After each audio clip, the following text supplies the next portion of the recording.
Kayo po ba mga bossing ko ay isa sa mga maraming pangarap sa buhay at gusto nyo po na kagad ito'y inyo pong makamtan?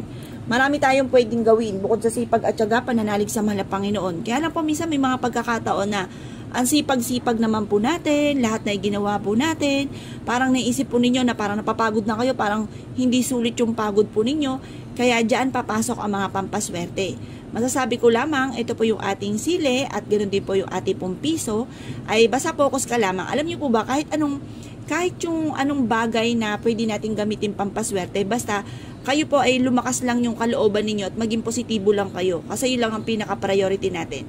Yung pong maging positibo po kayo sa buhay.